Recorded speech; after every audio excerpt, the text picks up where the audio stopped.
Today, the 15th of March, marks the 11 years or the 11th anniversary of the Syrian conflict, which started in 2011. The Syrian government, on one hand, says it's a conspiracy or a plot planned and designed by the United States and its allies in the region in order to destabilize Syria and change the political system or the regime in Damascus.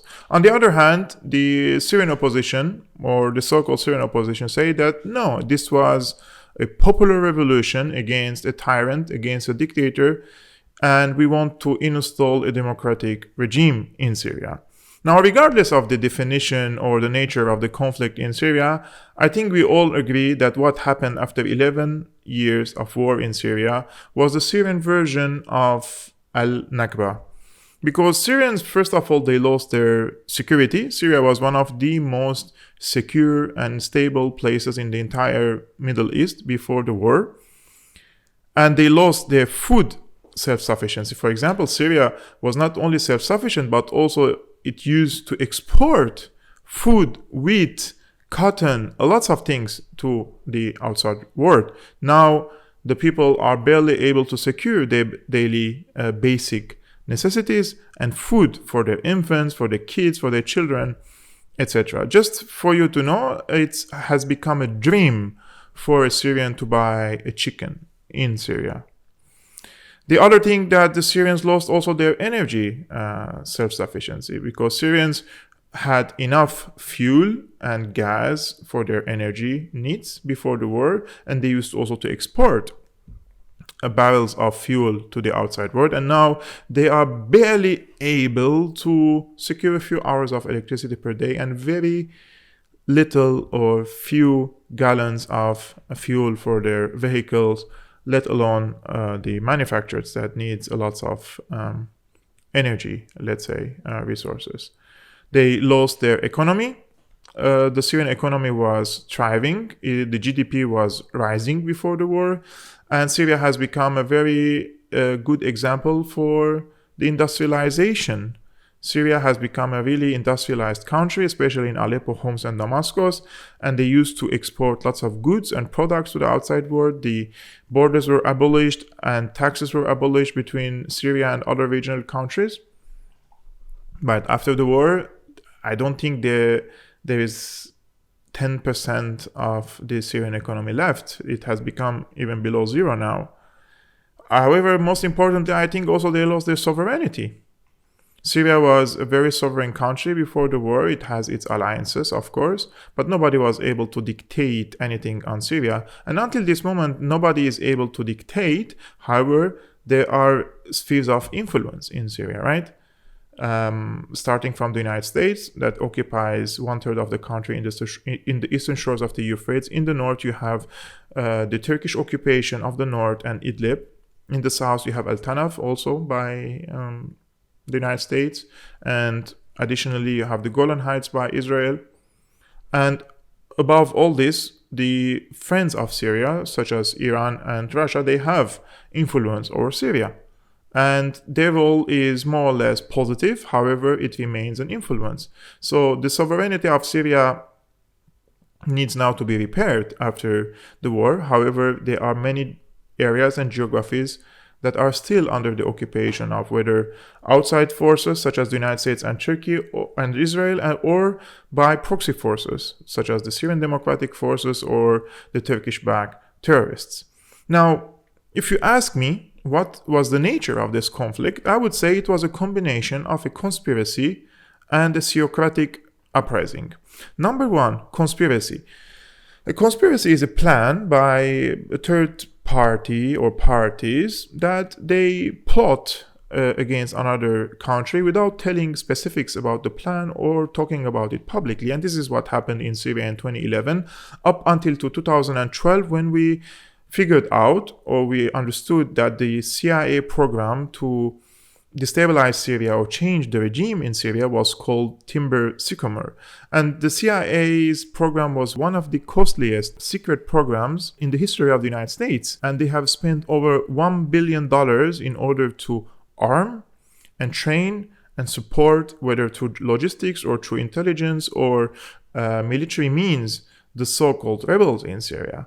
Now, one of the consequences of this Timber Sycamore program was that the weapons that they used to send in Syria, it ended up in the hands of ISIS and al-Nusra for two reasons. One, because these two groups are stronger than the so-called moderate rebels in the Free Syrian Army, so they were able to wage a war or a battle against these smaller groups and take over the weaponry. Or two, this so-called Free Syrian Army, they used to sell this weaponry because to these al-Nusra and ISIS because they also used to fight alongside them. I mean, forget about all this propaganda about the moderate democratic rebel thing. The Free Syrian Army has fought shoulder to shoulder with ISIS and al-Nusra in different times and joints of this Syrian conflict, right?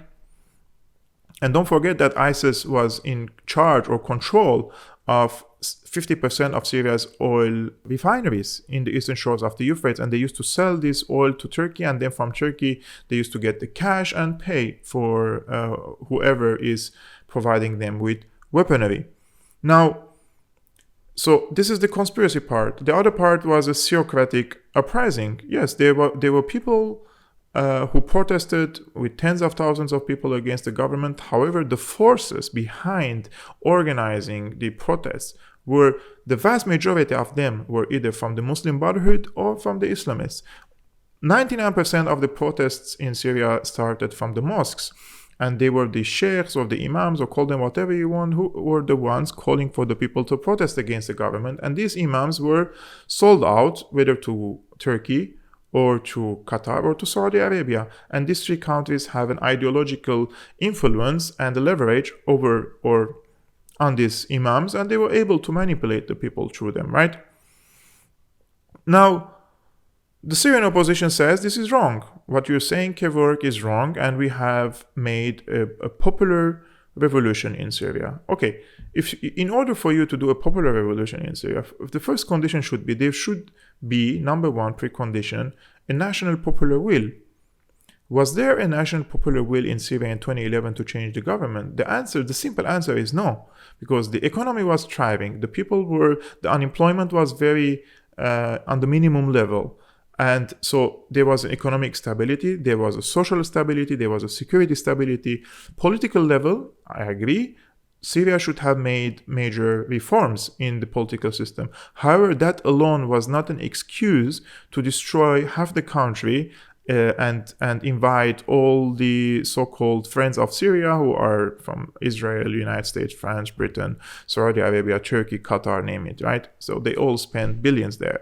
If the CIA spent only $1 billion in Syria, the rest of these countries, especially Qatar and Saudi Arabia, they have spent tens of billions of dollars in Syria and in order to overthrow the government.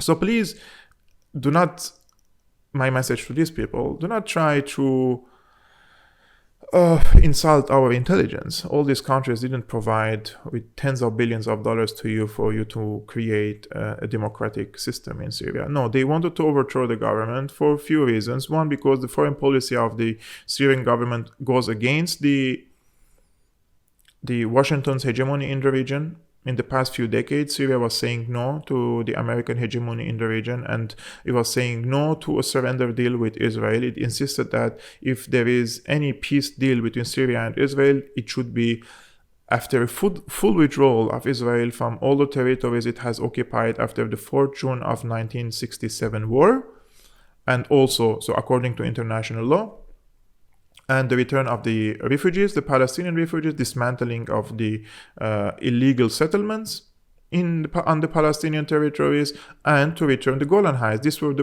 conditions of Syria, and we can't even consider them preconditions because they are actually basic demands in order to make a just and comprehensive peace deal with Israel, right?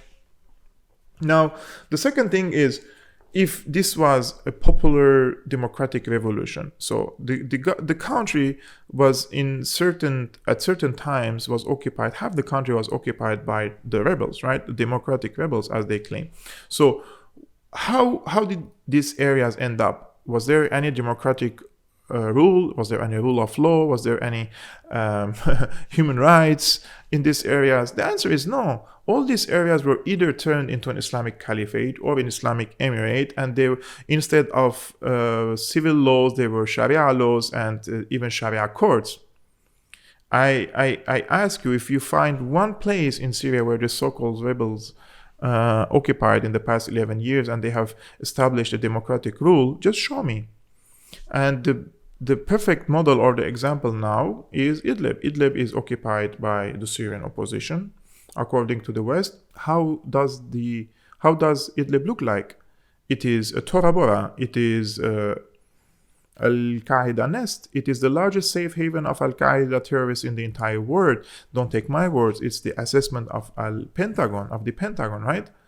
The last two ISIS leaders, they died in Idlib, which is now controlled by Turkey, Al-Nusra, Ahrar al-Sham, Jund al-Aqsa, Jund al-Sham, Jabha al-Islamiyya, or whatever.